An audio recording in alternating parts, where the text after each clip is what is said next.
The next generation, and I think humanity wants, is to build a shared future. And so it's not just a task for a task's sake. It's why am I doing this? And does this serve my future? Hey, welcome back to the show. Today I have a guest with me, Ryan Rigterink, and I think I got that correct. And he's with Leaders Ops and Work-Gaze, and we're going to be diving into all things kind of hiring and recruiting, maybe a little bit of leadership. Ryan, welcome to the show. Thanks for having me. I appreciate the opportunity. Absolutely. So as I mentioned, you deal in the whole recruitment, hiring, leadership, training, all of that aspect. What drew you to that? How did you get started in this area of business? That's actually a kind of a lengthy story, but I'll give you the brief version is I had a kind of a personal, I don't know what you call it. I call it a perfect storm, actually, where almost every area of life, this was a decade and a half ago, kind of came crumbling down, and it exposed my own leadership foundations. And there was probably a 7 to 8 year journey of rebuilding my own leadership and just really analyzing at a real deep heart level. What do I want life to look like? What am I here for? What's meaningful? What's purposeful? And so that led into creating actually a curriculum around purpose management, a kind of a new form of leadership, which I guest lectured at a couple different business colleges at, and then kind of moved over to the organizational side of that. And so that's sort of the journey to probably about 3 or 4 years ago when I started working with an organization for a case study on really applying the similar principles, but at a organizational level. So, have you always worked in this area, like of business, or throughout your career, or is it just something that later on you kind of started focusing on? So I grew up in a family business, agriculture. I grew up on a farm, pretty significant operation growing up. So I literally started working. I was in my dad's shadow by the time I was 3, literally working next to him. So I've always had business and leadership, the privilege of growing up under great parents, learned a lot along the way. But I've actually, career-wise, I've worked across 4 different industries. And so that's part of what I started noticing was, things that are common across multiple industries that I see as sort of opportunities to create a better future for the next generation in the world of work. So it's an unusual career path, but it almost, for me to come to the sort of the conclusions of what I'm trying to introduce in the world and improve, it actually was instrumental in terms of arriving to that point. So. Well, I mean, I think timing wise, in our history with, even just in the US, I mean, but just in the work history, like right now, hiring, finding good people, right? You always hear the term, nobody wants to work, or there's, everyone wants to do this, or nobody wants to do that. You hear a lot of these terms thrown around, but I mean, I think like what you do in this topic is very critical, especially for a lot of my listeners. Like everyone's struggling in the blue collar sector, trying to find help. Yep. You have a labor shortage to begin with, and then you pile on top of that a different type of new generation of people and what they want versus the old way. And so there's a lot of confusion. Yes. There's a lot of problems, a lot of frustration. Yep. So this is a very needed area. So I'm sure you're probably busy all the time trying to solve this problem. Yeah, it's an interesting problem. I do think it's timely, but it's to your point. It's actually a problem that's experienced in both directions, right? You've got, broadly speaking, generational value differences. We've got 5 generations in the workforce right now, and you see a lot of judgments sort of in both directions. People not wanting to work. Well, I actually end up defending. My wife and I have 4 kids, and I actually think this generation not only wants to work, but has overall a great work ethic. It's just they are not interested in command and control type leadership, and their expectations of why they want to work, like what's within them and what they're actually. They want work to be more meaningful. They want to have more work-life balance. It's not work for work's sake. it's, in my opinion, this generation is almost getting some things flipped in the right direction that, do we live to work or do we work to live? And so, speaking of my own generation, I think we've moved kind of from command and control to a form of leadership to maybe enlightened command and control, but we have yet to really do a full shift to, I think, what the next generation is looking for. So yeah, so let's start unpacking some of this stuff. Let's just start with, what do you see as like the most common things that employers get wrong when it comes to hiring? We'll stick with like the younger generation, but hiring specifically younger generation, what do most employers get wrong? So, when I had opportunity to work with a call center and came alongside them with one foot in their business world, working with their executive leadership, and one foot in academia. And, broadly speaking, distilled it down into essentially four main paradigm shifts that I think definitely apply to recruiting, but they also apply more broadly. And so, currently we recruit based on the past and we manage the present, when what the next generation and I think humanity wants is to build a shared future. And so it's not just a task for a task's sake. It's, why am I doing this? And does this serve my future? And so it's no longer just about the relationship in terms of the employer and employee relationship for a paycheck. I think what's being looked for is who cares about me and what's important to me beyond the paycheck. And that, I think, can be a huge differentiator.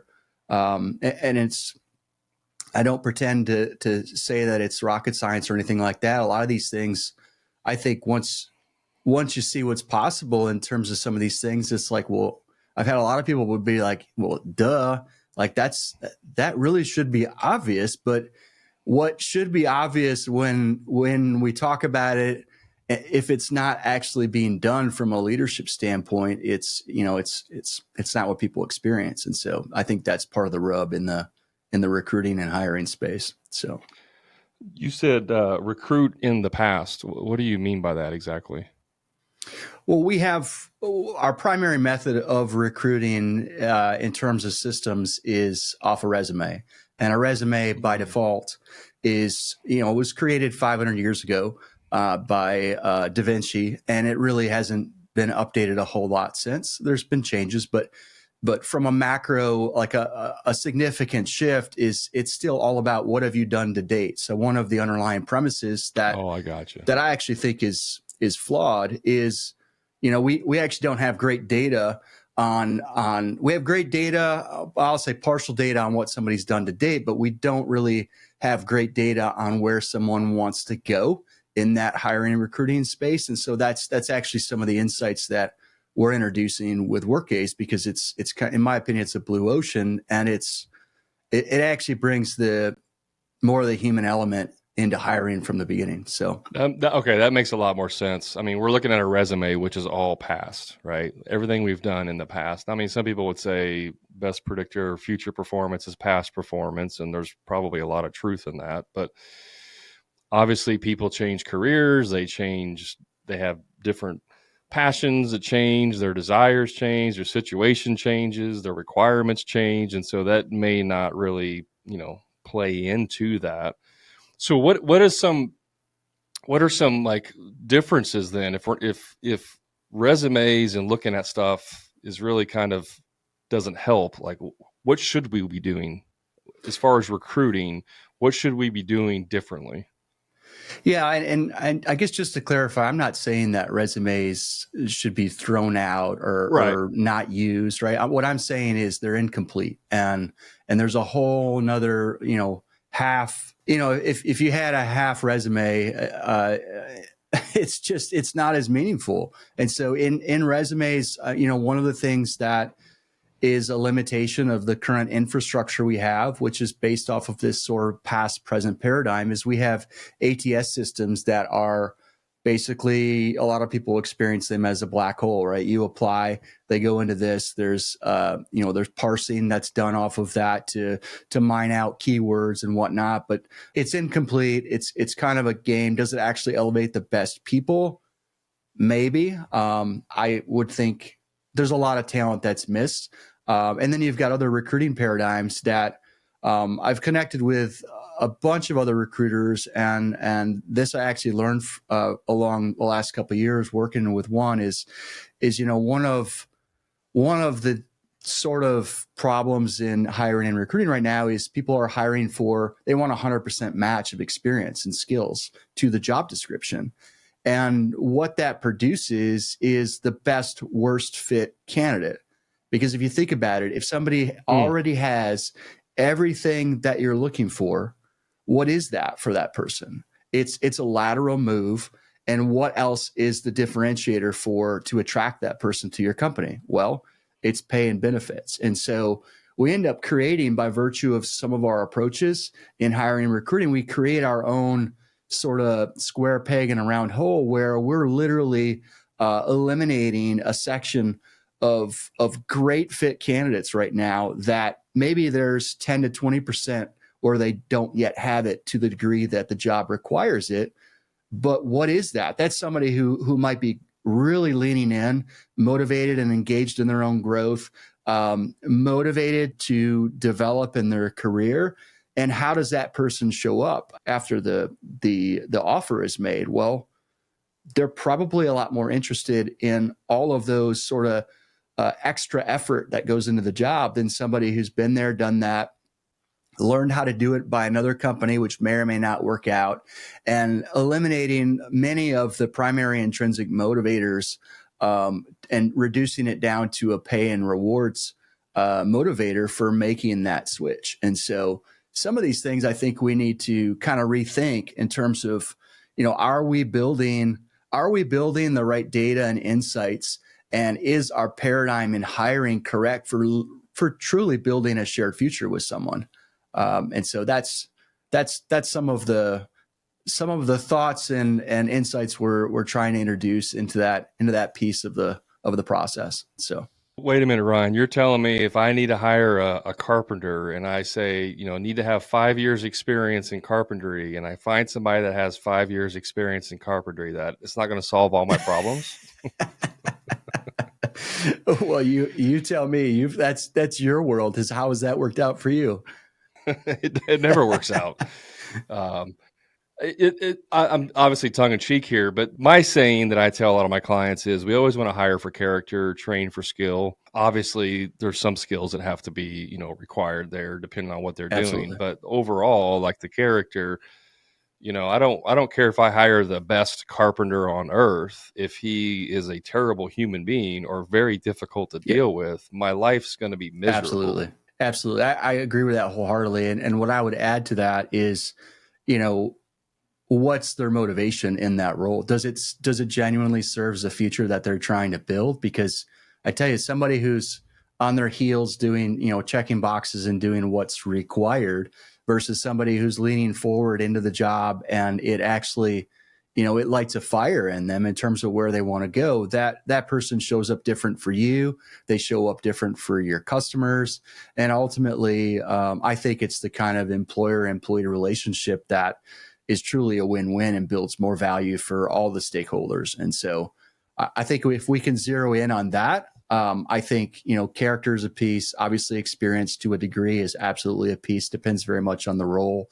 But then if we can tap into a future someone genuinely wants to invest themselves into, that's another piece of it. So I remember I had a young kid that came. He went to community college for construction management, like an associate's degree, and he wanted to get into construction. He came to work for me, and he didn't have any experience really at all, and he was not the fastest learner. It took him a little bit of time to learn stuff, right?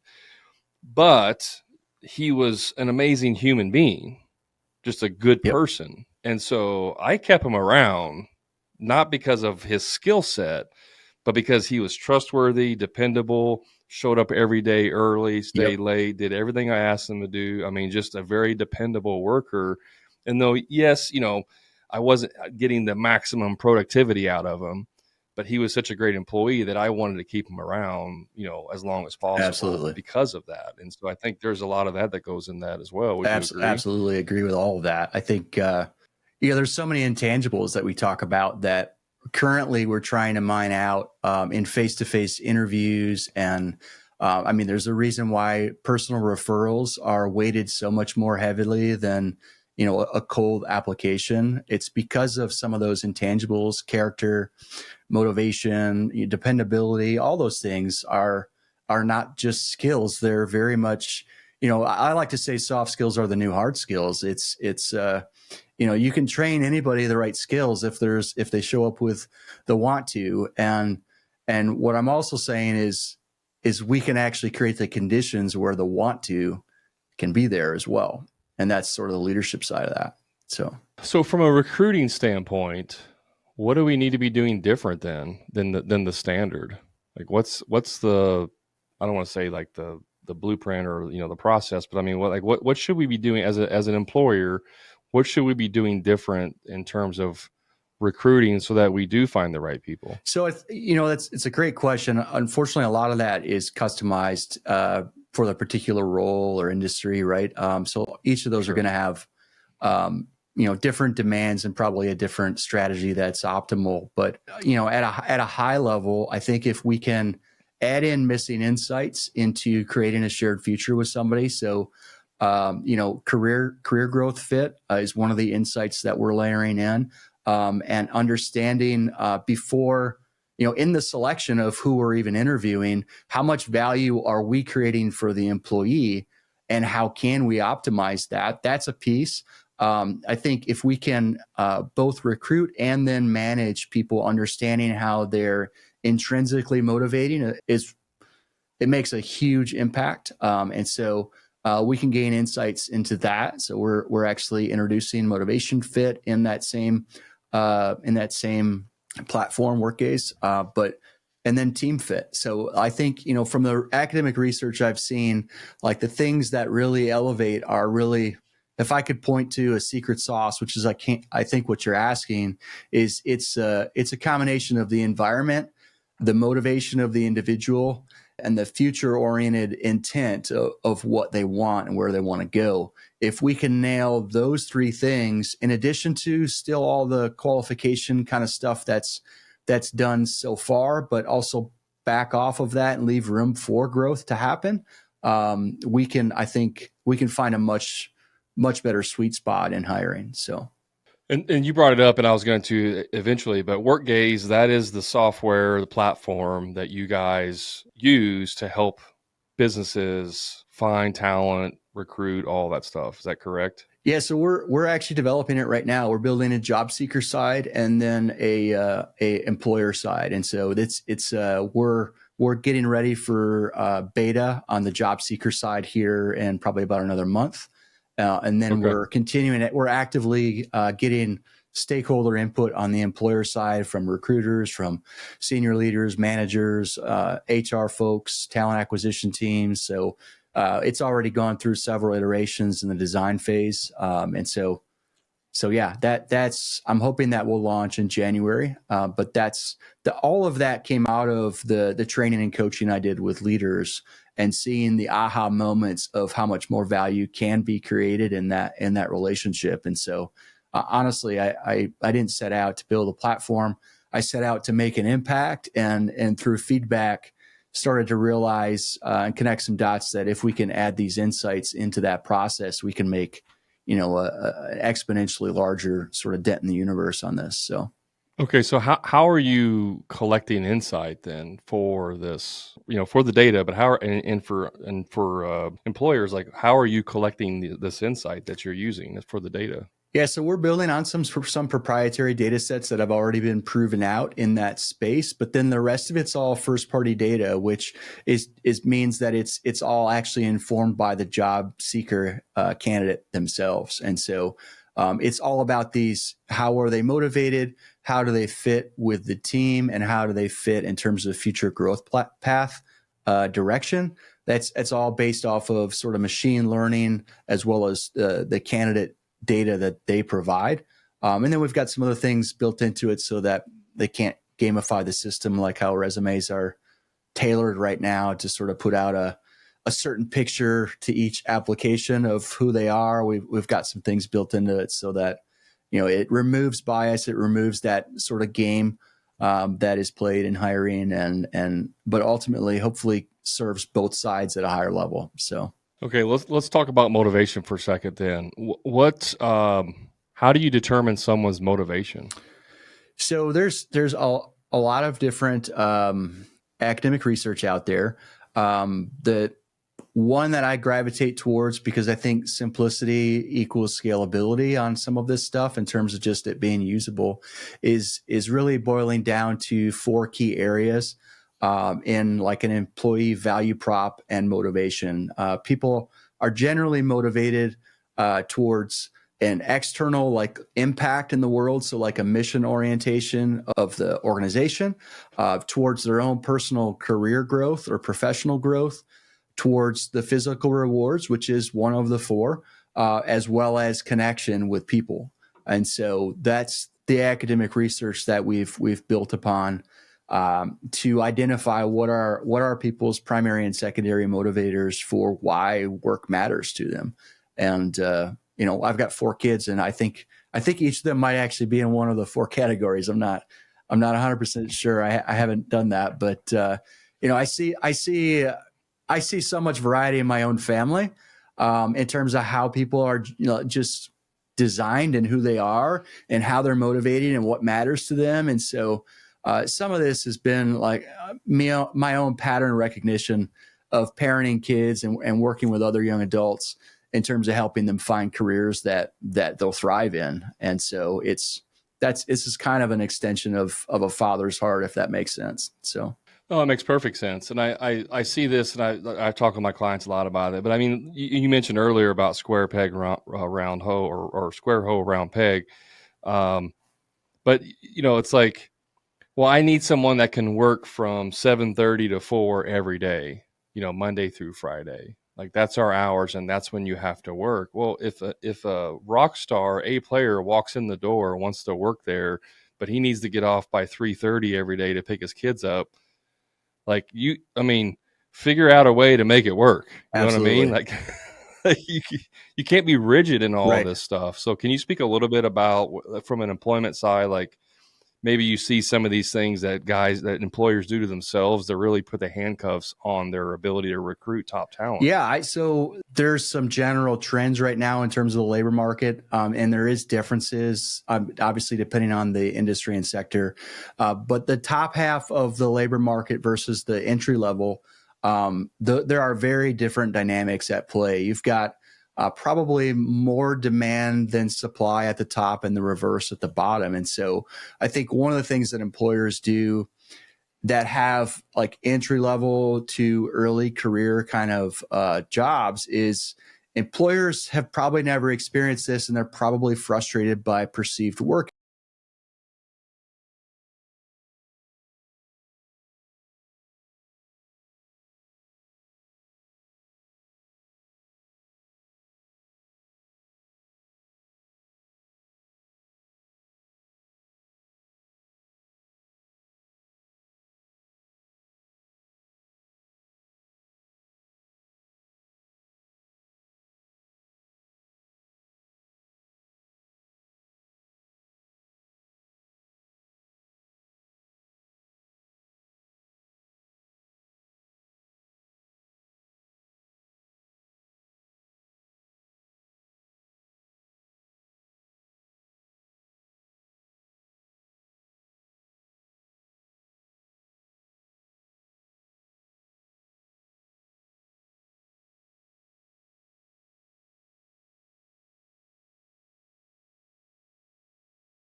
Hey, just a quick timeout from the show. If you're a frustrated contractor who's dealing with low profit margins, stuck working on the tools every day, or doing free estimates for people who are never going to hire you in the first place, I invite you to my private contractor community, the Profit Club, where contractors just like you are adding 2 to 3 times more profit each year without producing any more jobs, and finally getting completely off the tools to never do another free estimate again.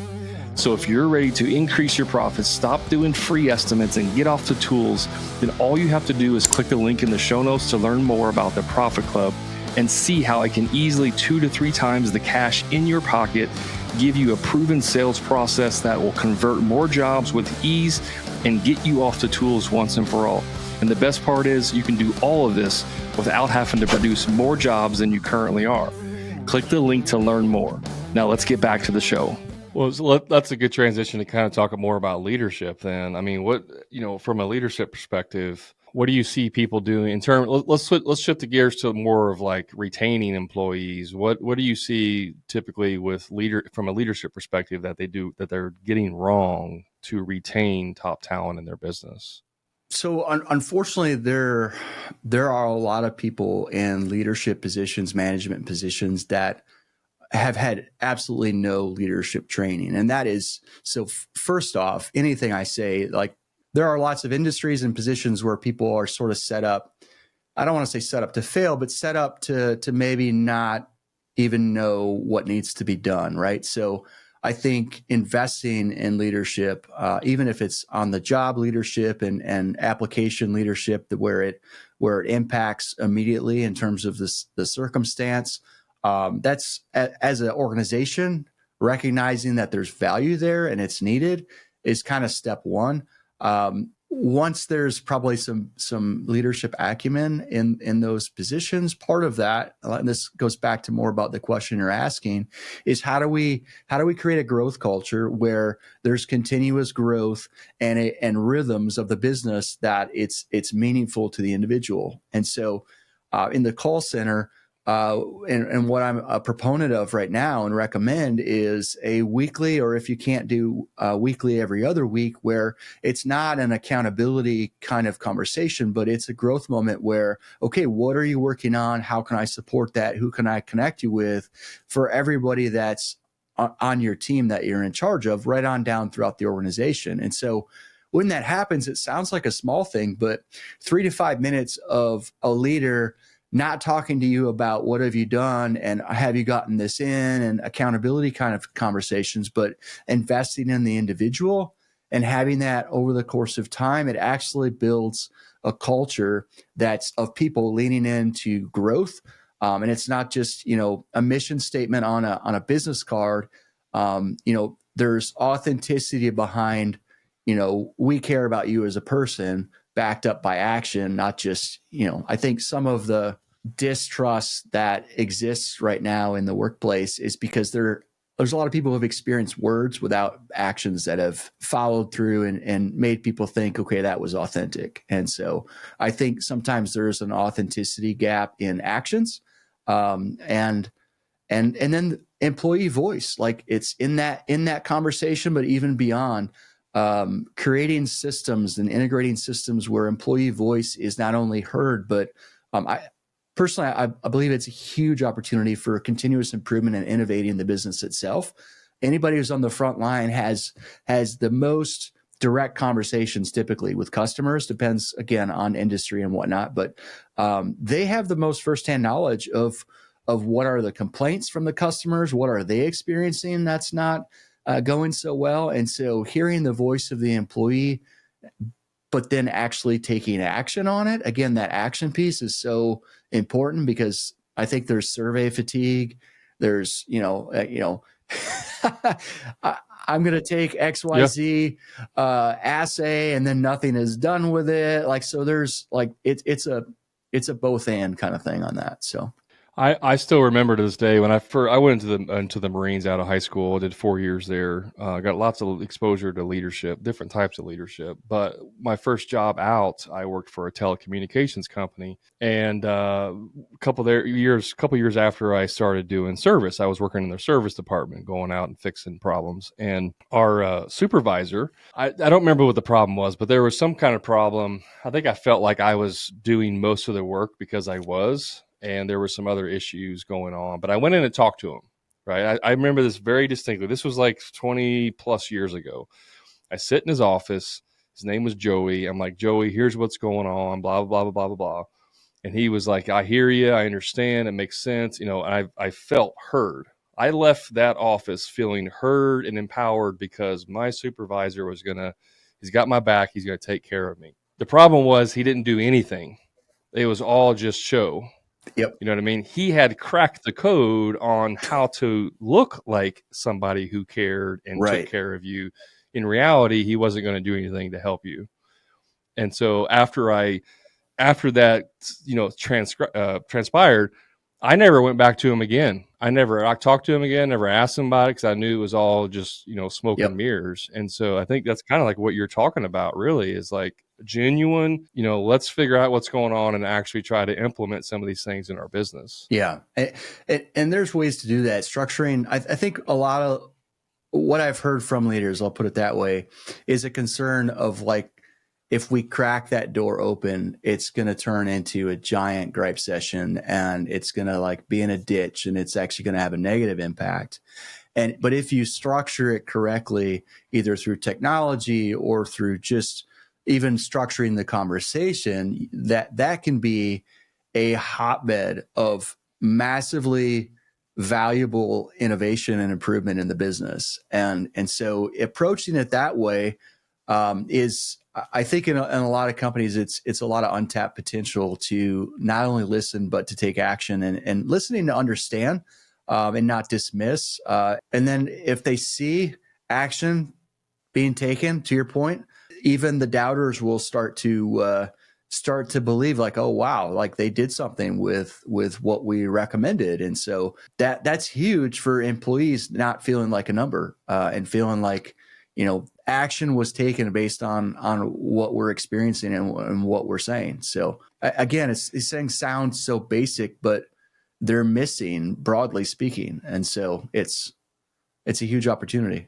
There, like I said, I was in the military, and so when I first got out for many, many, many years, especially when I first started, I got it wrong. I was in the military, specifically in the Marines, and I was in the infantry. So specifically in the infantry, there's two missions. The first one is mission accomplishment. Like that is the most important thing, is to accomplish the mission.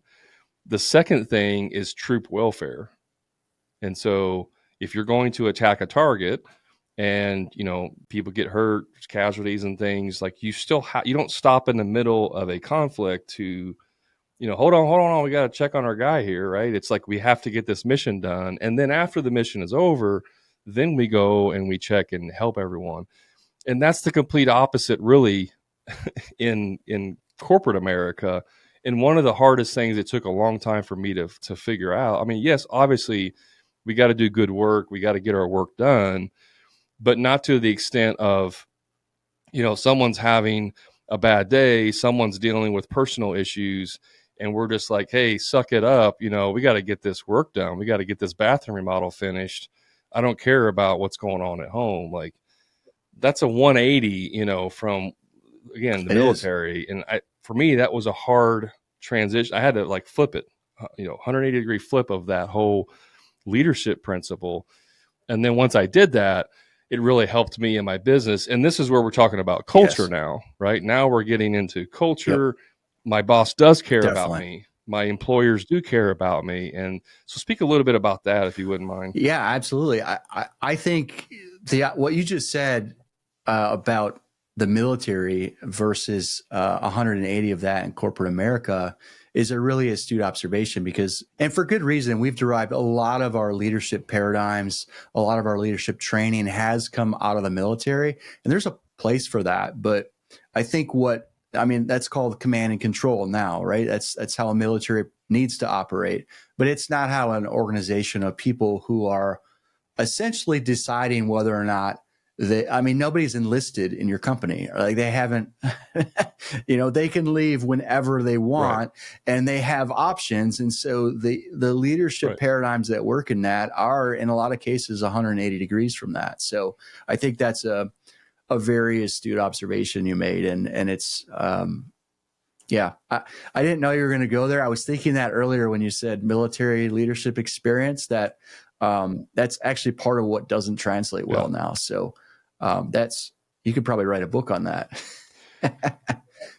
Yeah, probably. I've done a couple podcasts about it, but now they're talking about decentralized command, where now everyone really is kind of a leader in that aspect, which I think will translate more into corporate America. Jocko Willink wrote the book, Extreme Ownership. I don't know if you ever read that or not.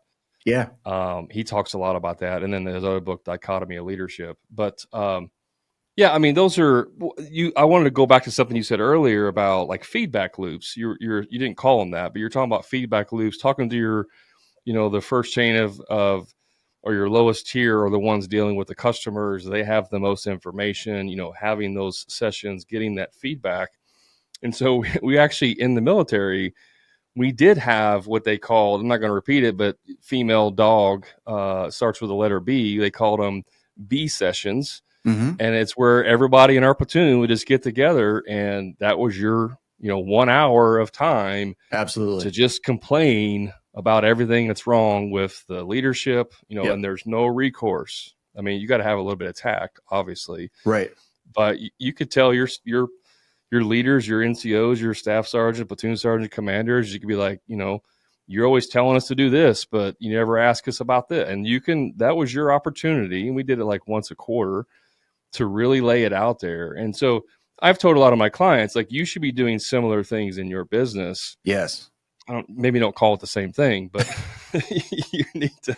you need to really have this culture where it's okay for them to make mistakes, but two, for them to actually come to you and share their honest thoughts about something that could change. And yeah, like me as a leader now, and as an owner later on, when I was doing my construction, like, I craved feedback. I was constantly asking my people for feedback. And usually you got to like kind of drag it out of them. right. Like, a lot of times they don't want to give you feedback. Yes. And probably because of their condition from working for other people.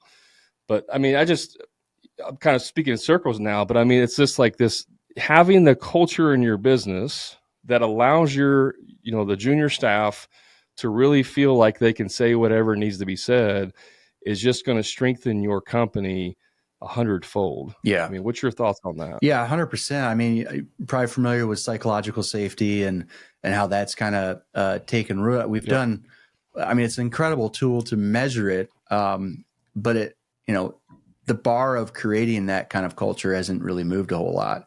So and that, I believe, starts at leadership in terms of designing the culture they want to have and layering some of these things in that actually create the conditions for that psychological safety to happen. And the tough thing is, we all have to look ourselves in the mirror about, okay, what am I getting right and what am I getting wrong? And without feedback, honest feedback around us, like we just have blind spots. All of us do. And so none of us are without the capability of deceiving ourselves from, what do they call it?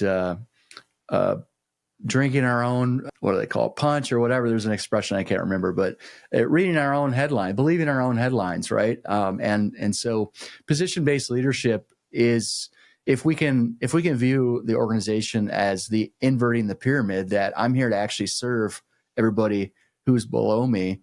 And I want to know that, like, actually, I think it's a core strategy and responsibility of leadership is to not just understand our people and the objective, but what's getting in the way. Like, how can we remove barriers, and how can we, empower, serve for you mentioned it, decentralized decision making. Obviously, we need to sandbox that appropriately based on, the person and the role in terms of what decisions they can make versus not.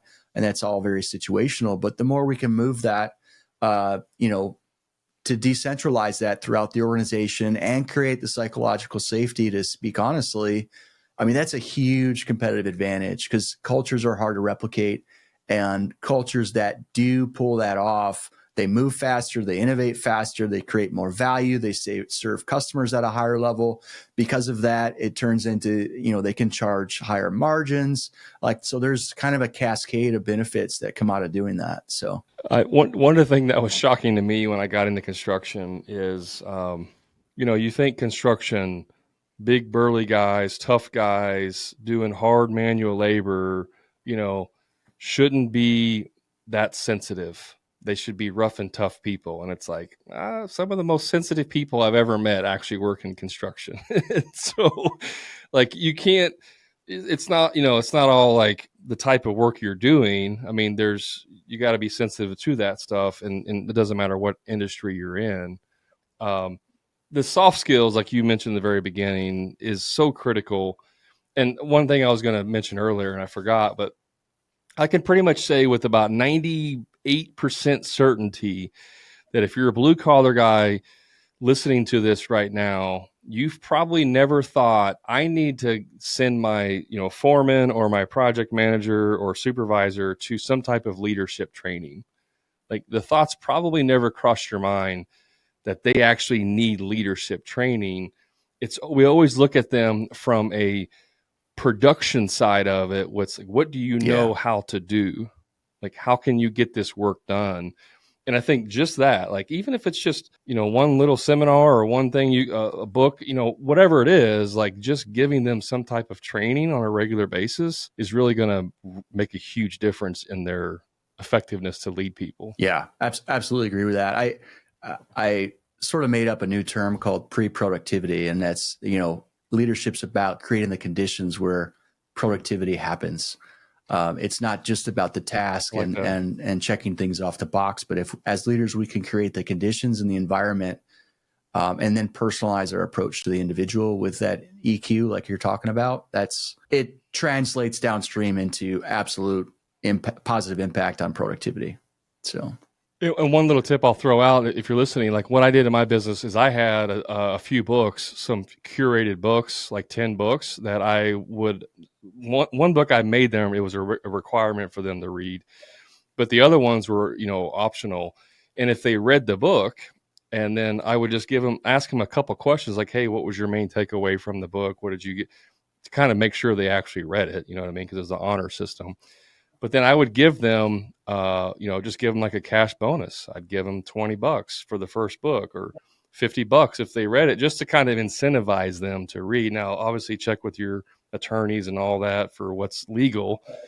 But just having a book of like, here, Extreme Ownership, that was one of the books that I wanted them to read, because I want them to start learning some of these methods. And a lot of the guys did. They did read the book. Some of them didn't. They didn't care. But, being able to find that and cultivate that, I think, is important. So that was just kind of throw it out there if you're listening. It doesn't hurt to just say, hey, here's some books. Can you read them? Absolutely. And that book you recommended, Extreme Ownership, is great because from my perspective, not only is the book great, but leadership boils down to how much responsibility are we willing to accept. That's sort of foundational on our own growth as well as leading others. So we can't have influence over anything we're not willing to take responsibility for. So, yeah, that was one of the cultures that I wanted to create. Was it's okay to make mistakes. I don't care if you make mistakes, but we got to own up to them. We got to take responsibility for them, and we got to learn from them. That was some of the things that I preached in my business. Was like, go out there, try new things, try something different, make a mistake, break stuff. I don't care, within reason, obviously, but let's learn from it, move on, because it's only going to make you better, which makes the business better, which makes everything better, which at the very end benefits me. Yeah. I don't know why you wouldn't do it. And just to add on to that for a listener's benefit, it's, how we react as leaders to, like, again, what we give lip service to versus how we act and follow through on things. What came to mind when you were saying that is, we say we want people to experiment, but how do we react as leaders when they do that and it fails? Well, we are literally training them whether or not they're ever going to do that again, and if that's actually something of value to the company. And that's better seen on a failure than a success. So I'm glad you said that. I mean, that is actually important. I saw a video or something one time, and I'm going to butcher it, but basically an employee made a mistake. It cost the company like $100,000. Maybe it was $1 million. And he went to the boss, said, hey, I screwed up. Here's my resignation. And he's like, what's this for? The boss is like, what's this for? He's like, well, I cost the company $100,000. He's like, I just paid $100,000 education for you to never make that mistake again. Get back to work.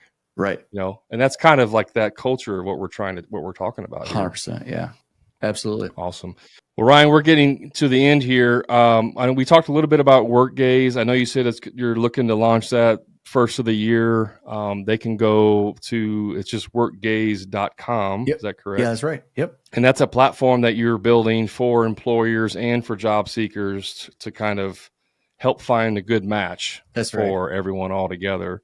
And you're, talking about like the motivation, what's their motivation levels or what motivates them, and then the culture and, future goals that they have, and kind of marrying those all together to find a good match. It's almost like a matchmaker site is what it sounds like. It kind of is. Some of what comes out of that is fit insights, but there's also, it really empowers individuals to be in charge of their own career and create personalized career paths are one of the features on that. And so what we use in Hiring Insights actually becomes the foundation of continued growth over time that we really put in the hands of the individual to drive. And so it creates unlimited personalized career paths, which means it can scale down and help mid to small companies who maybe aren't large enough to have, predetermined company career paths as well. So yeah, I mean, every time you collect data points, you're getting better information to make better decisions. So it makes complete sense.